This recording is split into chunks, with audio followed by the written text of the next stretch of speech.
10,400,000โดย5,100,000 5,200,000คือบ่ฮอดคุณอาจารย์เอาคำนว ว่า ณ บาทนี่ เอาคำนวณเรียบร้อยออกมาแต่ไหนก็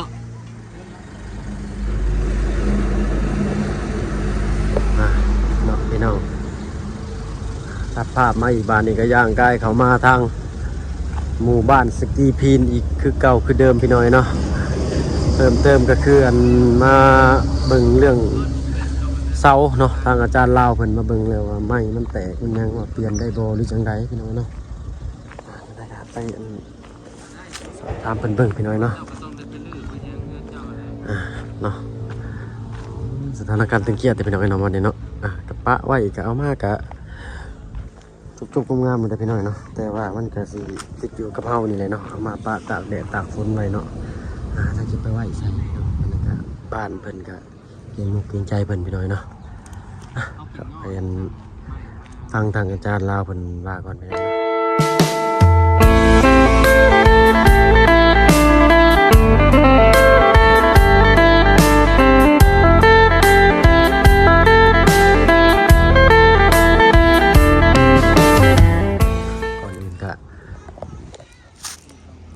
ทักทายสบายดีพ่อแม่พี่น้อง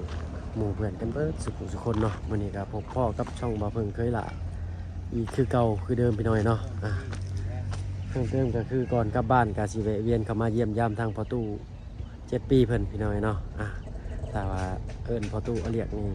ยากๆหน่อยนึงพี่น้อยเนาะก็เลยอันเอิ้นเพิ่นว่าพ่อตู้7 ปีพี่น้อยเนาะเนี่ยมาเบิ่งไม้เบิ่งตอกว่ามันยังพอใช้ได้บ่พี่น้อยเนาะอย่างไรก็ติดตามรับชมภาพบรรยากาศเป็นกันพี่น้องเนาะก่อนที่ลากลับบ้านเนาะผู้เละกลับภูมิลำเนาเนาะเซโนผู้เละพี่น้องเนาะกลับไปหาครอบหาครัวหาลูกหาเมียก่อนพี่น้องเนาะไปติดตามรับชมภาพบรรยากาศเป็นกันพี่น้องเนาะผู้ละทิวทัศน์อาจารย์ลาวเนาะ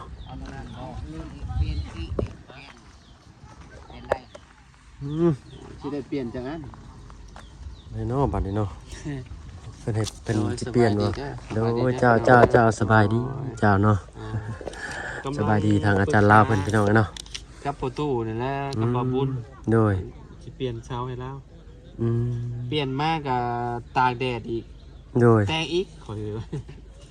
กันสิว่าสิไปไหว้เฮือนเพิ่นก็เกรงมุกเกรงใจเพิ่นเนาะเพิ่นก็ให้ความเอื้ออำนวยหลายอย่างเลยได้นี่เนาะพี่น้องเอ้ยอันก็มีแพร่บัตรเนี่ยเอาแพร่บัตรมาคุมไว้โดยเนาะมาคุมไว้เดี๋ยวสั่งใหม่มาเฮ็ดเฮือนเราอีกเนี่ยโดยลายได้หลายรายการอยู่เนาะเติบ1 2 3 4ประมาณ4รายการ4รายการมาแล้วก็เฮาเอาซ่อนเมียนเรียงไว้ดีๆหาไม้มากองแล้วก็เอาแพร่บัตรมาแม่นแพร่บัตรประกบเลยเนาะมัดเมียนโดยเพราะว่าสบายดีเนาะทางประตูยังลายมืออยู่เด้เพิ่นเนาะเพราะว่าเพิ่นเฮ็ดบ้านน้องชายอยู่ตอนโดยแน่ว่าเราบ่ติดบ้านน้องชายแล้วก็มาแล้วแหละโดยเนาะอันทางช่างนี่ได้ช่างได้สรุปว่าช่างแหละช่างแหละที่เฮ็ดเพื่อนน้องน้ำไปมันๆนี่เนาะโดยเนาะละเอียดแน่บ่แบบเนียนนะหั่นน่ะโดยอันและค่าทางค่าส่งค่าสร้างนี่ตกลงว่าแนวใดอันทางอาจารย์ลาวเนาะ21 ล้านจักเสาเนาะเพิ่นอันน่ะเองเพิ่นหากินเองเพิ่นบ่ได้ว่านํเพิ่นดอกโดยเนาะคือแบบจบนั่นแหละข้าวน้ำบ่เกี่ยวข้าวน้ำบ่เกี่ยวห่อมาเองแต่บ้านห่อเองแต่บ้านโดยเนาะราคานั่นแหละเนาะเพิ่นก็สิได้อันให้ทางพ่อน้องลาน้อยมาร่วมงานนำอยู่บ่แม่นเพิ่นเว้าอยู่ว่าอันคันว่าเราเว้าว่าคันเราบ่มีทีมงานผู้หนึ่งไปแล้วโดยออกไปแล้วเพราะว่ายังเหลือ3 คนโดยยังบ่ได้มาร่วมกับพ่อน้องลาน้อยเนาะเพราะว่ายันพ่อน้องลาน้อยยันไปอันเฮ็ดห้องน้ำให้น้องน้ำเพราะจากงานจบงานตอนนั้นเราก็ต้องไปพุ่นคันว่าตอนนี้ก็บ่ฮู้ว่าเราสิได้ร่วมงานกันบ่หั่นน่ะโดยถ้าเบิ่งนั่นแหละโดยเนาะติดตามกันอีกต่อไปพี่น้องเนาะเราอยากเอาอันพ่อน้องลาน้อยร่วมงานนำอยู่โดยเนาะก็คือสิ ป้าลุง FC เนาะพี่น้องที่รับที่ชมก็คือสิยินดีนำหลายๆพี่น้อยเนาะคือสิดีอกดีใจทางอันป้าลุงเพิ่นก็เชียร์ให้ทั้งพ่อน้องลาน้อย อยากให้พ่อน้องลาน้อยร่วมงานกับสร้างแหล่เพิ่นพี่น้อยเนาะจังได๋ก็ถ้าฟังเบิ่งสถานการณ์ไปอีกพี่น้อยเนาะ ว่าเพิ่นสิว่างบ่หรือว่าจังไดเนาะ โดย ในใจเฮาก็อยากให้เพิ่นมาเฮ็ดปุบปับไวๆแล้ว โดย สั่งใหม่มาแล้วก็มาแบบมากบมาหยังแล้วก็คือแบบเฮ็ดให้มันแล้วเรียบร้อยคนน่ะ จดจ้าตะลีเนาะทางอาจารย์ลาวเพิ่นนี่เนาะ มันอยากยุ่งยากเลยนะยามพ้นน่ะนะบ่าว โดย เพิ่ง โดยเนาะ นี่แหละนี่เดี๋ยวให้บ่าวบุญลองโทรไปแล้วก็ให้เพิ่นคำนวณว่าราคาไม้มันสิเท่าใดตกเท่าใดหั่นนะอ่าร ายการใหม่จดมาเรียบร้อยเนาะ จดมาแล้ว ขออนุญาตเบิ่งน้ำแน่เนาะ ห่อนแข้งเลยนี่เกาห่มก็ได้บัดนี้ตู้เด้อ 60โต เดี๋ยวไปเบิ่งรายการไม้นำกันไป พี่น้อยเนาะไปกระเต้าลึโอ้พี่น้อยเนาะอันช่วงนี้ก็ฝนตกก็แม่นอยู่พี่น้อยเนาะก่อนฝนสิตกนี่ก็มกเท่าก็นึกกระถึกพี่น้อยเนาะ โอ้ฮ้อนมกเท่าเนาะแต่ละมื้อแต่ละเว้นนี่ก่อนสิได้นอนนี่ก็หายากินนี่ก็ถึกแล้ว กันไว้เนาะเนาะเหมือนกันเนาะทางมันบ่าวบุญสารวันกับอาจารย์ลาวเพิ่นสิเจรจาเรื่องไม้พี่น้องเนาะ80 60140โต156โตพี่น้อยเนาะ156 196ผู้แรกนี่เนาะรวมเบิดทั้งบินนี่เนาะโดยเนาะ นี่ส่งมาให้เราแล้วเต้านี่ กระเต้าลึ เตาเนี่ย สังเกตหนาวพี่น้อยเนาะ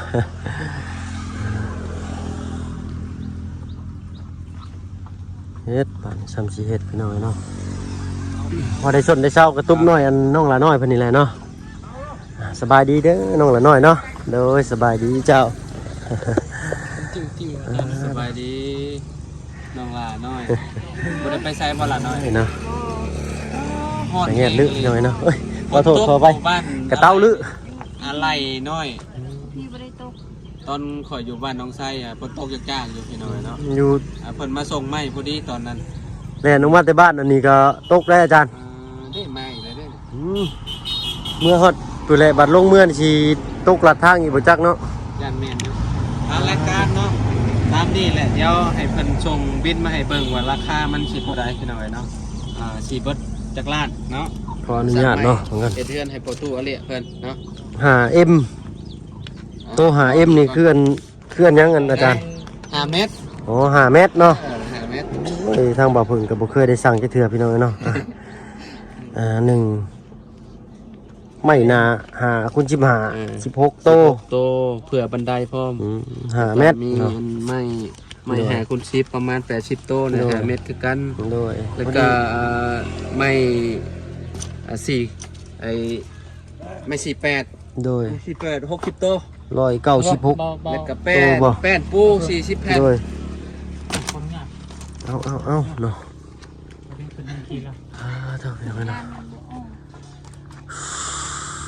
งอนขนาดพี่น้อยเนาะฮ้อนมกเท่า อ๋อเดี๋ยวกินกล้วยเลย หึ เห็นบ่กล้วย ยังดิบอยู่ได้ออาจารย์ อันคือว่าไม่อันเช้านี้ทั้งเพิ่นว่าได้อาจารย์เพิ่นให้เปลี่ยนอยู่บ่ ต้องถามมาบนเพิ่น ต้องโทรลมทางอัน สิเปลี่ยนให้บ่ ทางอันเจ้าของไม้ก่อนเนาะ นะ อันว่า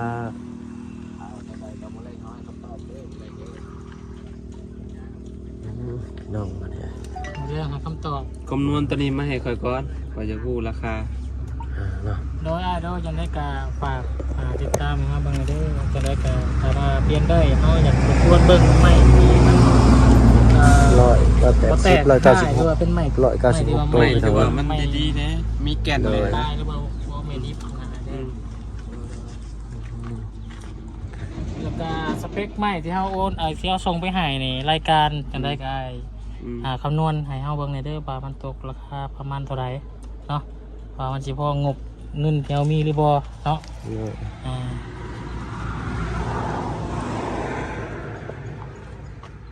โอ้ my god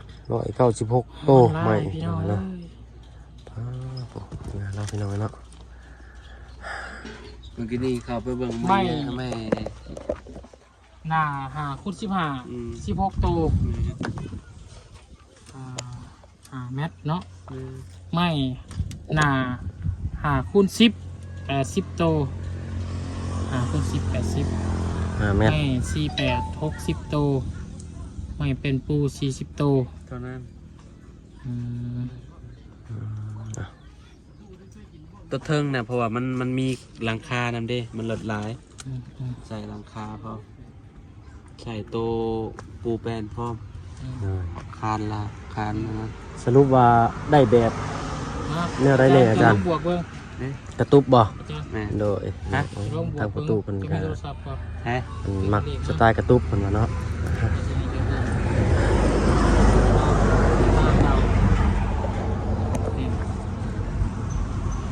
เนาะพี่น้องอาจารย์กับบ่าวบุญก็เจรจาเรื่องไม่ตอบขอบตาอยู่พี่น้อยเนาะ 85,000มาออกไปเลยเนาะ 85,000ตอนนั้น60เนาะ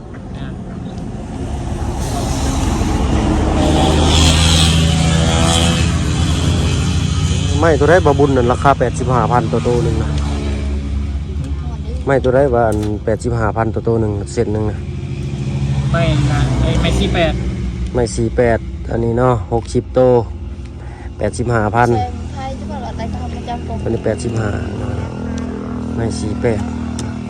อะไรนะก็ ตัวนี้อาจารย์เพิ่นมาละเนาะฝากห้องหึมอยู่เป็นแนวเนาะจักสิฮอดบ้านฮอดซองหรือบ่แต่ว่าฮอดแต่เซโปนนี่ก็สินำลงมาแล้วก็บ่จักเนาะตกค่อยๆพอดีอันถนนเปียกก็ใครอยู่เนาะค่อยๆไต่เมื่อจังบ่ฮ้อนแน่เนาะ มีบ่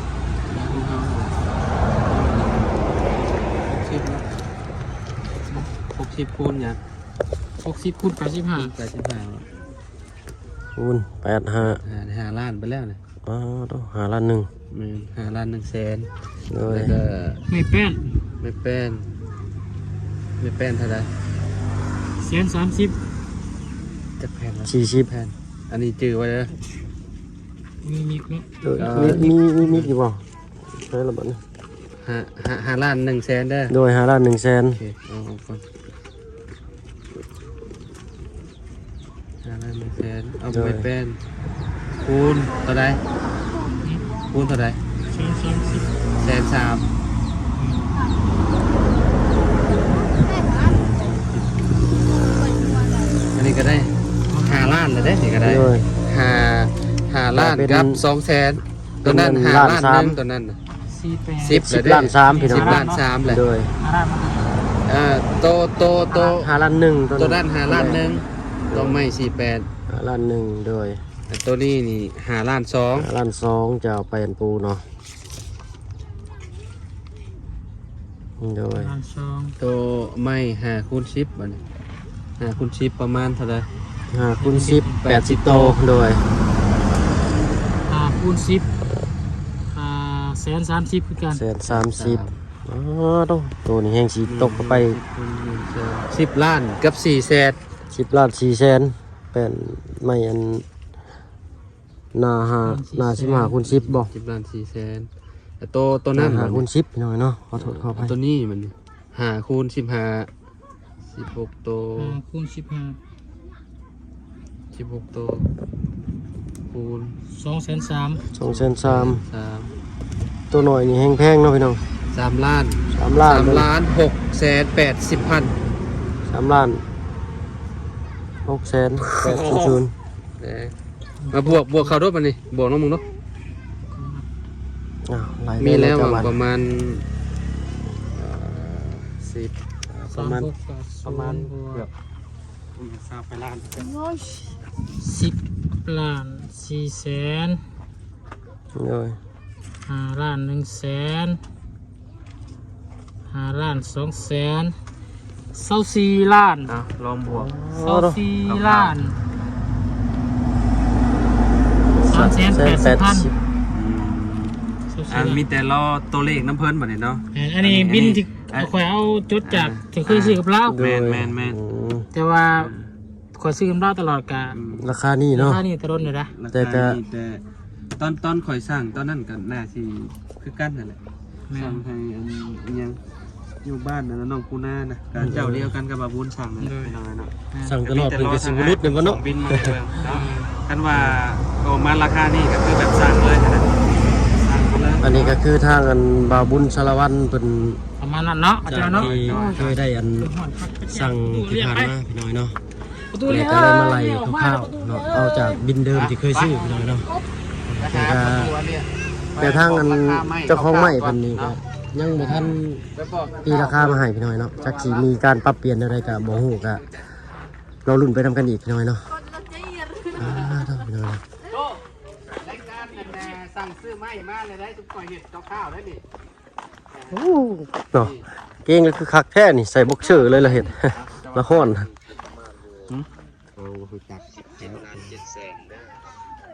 เท่าไหร่ ก็คือบ่ฮอดพุ่นอาจารย์ เอาคำน บ่ วณ บาดนี่ เอาคำนวณขึ้นมาออกมาแต่ไหนก่อน เดือนละ14ล้านสำเร็จลงไส้บ่ได้เนาะ มันหลายโพดเนาะ ผิดพลาดทางเทคนิคบาดนี่พี่น้องเอ้ย เด้อฟังจากเราเด้อ โดย บ่เฮาคำนวณผิดติ รวมทั้งเบิดนี่คืออยู่ประมาณอยู่17 ล้าน 7 โอ แสน เคสามันต่ำกว่าก็ดีแหละจมเฮาได้คิด ต่างกัน7ล้านเลย แม่นจมเฮาคิดผิดคิดหลายพร้อมน่ะ มันผิดตัวใดบ่ว่าอาจารย์ผิดตัวใดโอ้ยดอก ว่า เนาะ ทางอาจารย์ใส่เลขชูดหลายพุ่นนะข่อยว่า บ่แม่นใส่เลขชูนหลายกับบ่เกี่ยวมันก็แสนปลายคือเก่า แม่นบ่อาจารย์ ยกตัวอย่าง ไม่ สิ แป้นตัวใดฮะ เด้อ ไม่แป้นนะ เอาบวกใหม่เบิ่งเอา ราคาเท่าได5ล้าน5ล้าน2แสนกีบ5ล้าน จำนวนเท่าใด40ป่ะ 40แผ่นนี่ คูณ130 เด้อ แม่น ล้าน2คือ 5ล้าน2ถึกนี่เอาแล้วก็อันนี้ไม่48นี่60นี่เอา เด้อ 60นี่เอาคูณ 85,000เนาะ5ล้าน1แสน นี่ถึกนี่เอา เด้อ เอาค่อยก็ว่าค่อยผู้หนึงเลยนะ บัดนี้ อันนี้ไม่5คูณ10นี่80โตนี่เอา 80คูณ คูณเท่าไดราคาเท่าได เด้อ 2แสนเท่าไดจะเอา บ่แม่น2แสนตัวถึงเด้ออาจารย์ตัวนี้บ่ไม่ตัว60บ่ ห้า ถึงอยู่18 ล้าน อ๋อ18ล้านเพิ่มขึ้นมาบ่นี่เอา เอา โอ้ยเนาะ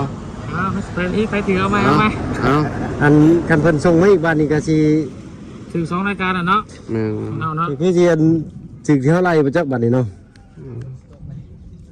คูณไม่ตัวนี้ 5 ห้า เดี๋ยวสิเขียนบิดส่งให้เด้อบ่บุญเด้อ โอเคแล้วก็ เราก็คำนวณกับข้าวสินะเราก็ ว้ายมันต้องเป๊ะๆได้เนาะ เอามันแปลว่าสถานการณ์เร่งด่วนก่อนเนาะ โดยโอเคอ่ะน้ำเบิ่งของเฮาก่อนนะ ของเรา ว้ามัน48ล้านเนาะ ห้าคูณ10 80โต เดี๋ยวก่อนเด้อ รุ่นนำกันพี่น้องเนาะแบบว่ามัน 5คูณ10นี่ 80 5คูณ10นี่132 โอเค132 ตักตัว 80โต 80ตัว10ล้าน560 พี่ของข่อยแห้ง4บาทนี่10ล้าน4ของข่อยนะแสดงว่าข่อยกดราคาแบบต่ำลงตัวนี้แล้วก็ตัวนี้ เพิ่งมา ตัวเทิงอันน่ะไม่ 230,000เนาะ แมน16โต 16คูณ230,000 3ล้าน680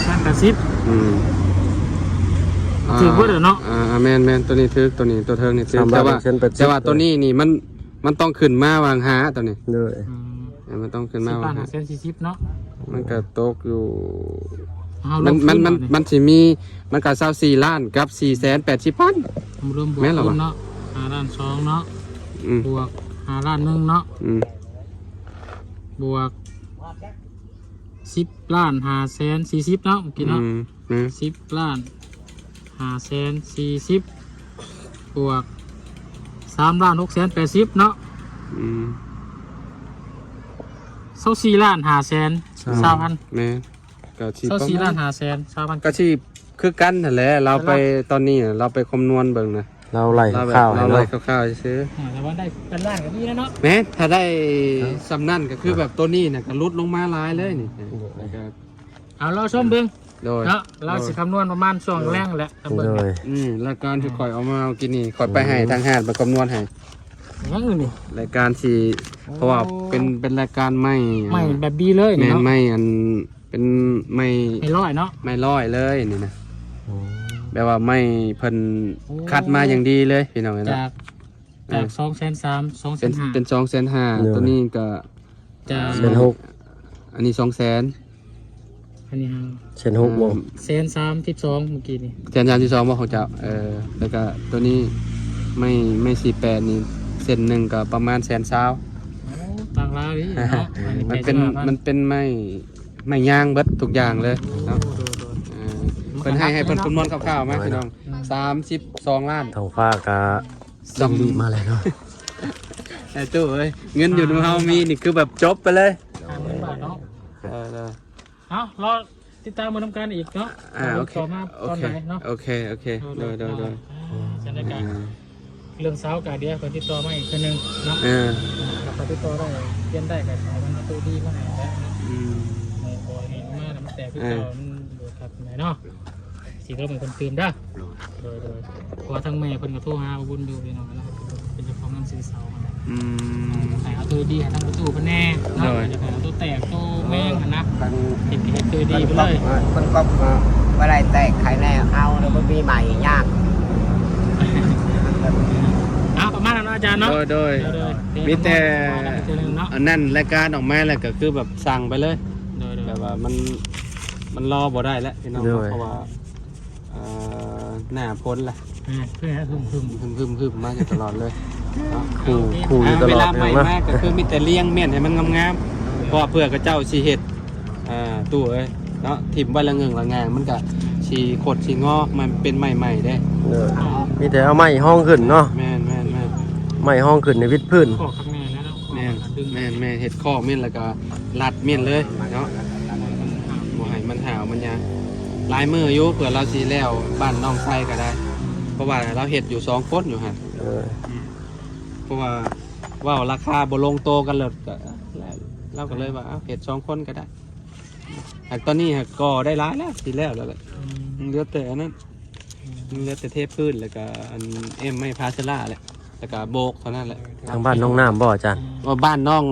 ง ใช้ ว่าผิดแล้ว โดยพี่น้องเนาะ เออ ขอโทษขออภัยน้ำลายไหล ไปเลยได้ตู้เด้ออยู่ดีมีเฮง ทาง กั ก น ระสีขอตัวลำลาก่อนเนาะ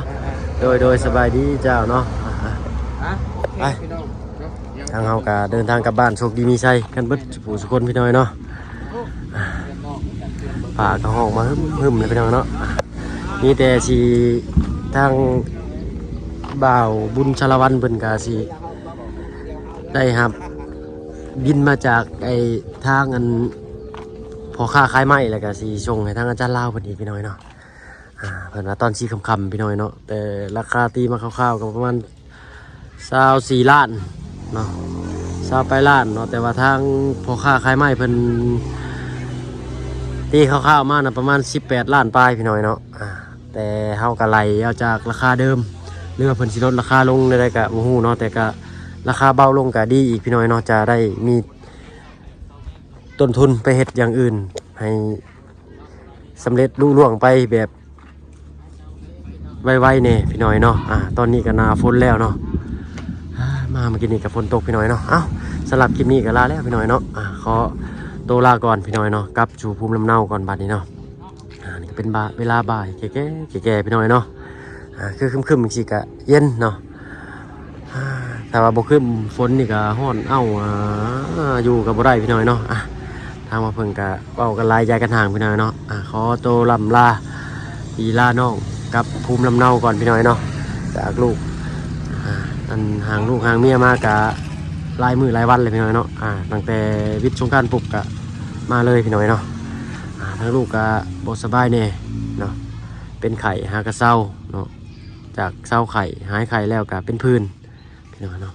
โทรเมื่อแต่เช้าๆบ่เพิ่งก็ได้มื้อนี้ก็โทรเมื่อแต่8 โมงเช้า7 โมงเช้า8 โมงเช้าพี่น้องเนาะโทรเมื่อเบิ่งลูกก็พอดีตื่นพอดีลงไปเขื่อนป่าพี่น้อยเนาะ แม่เพิ่นก็ว่าไข้แน่แล้วเพิ่นว่าเนาะพอดีแหละทางนั้นว่าเพิ่นเมื่อพี่น้อยเนาะสำหรับที่นี่ก็ลาแล้วพี่น้อยเนาะขอบคุณขอบใจที่เข้ามาหามาชมเนาะยังไงก็ฝากกดไลค์กดติดตามเนาะเป็นกำลังใจให้บ่าวเพิ่นเด้อพี่น้อยเนาะเว้าผิดพลาดประการใดก็ขอโทษขออภัยนำหลายๆเนาะยังไงก็คอมเมนต์มาติเตือนกันได้พี่น้อยเนาะทางบ่าวเพิ่นก็สิเข้าไปอ่านด้วยตัวเองพี่น้อยเนาะก็ปรับปรุงแก้ไขกันไปพี่น้อยเนาะคลิปนี้ลาแล้วเอาเป็นว่าสบายดีพี่น้อยเนาะ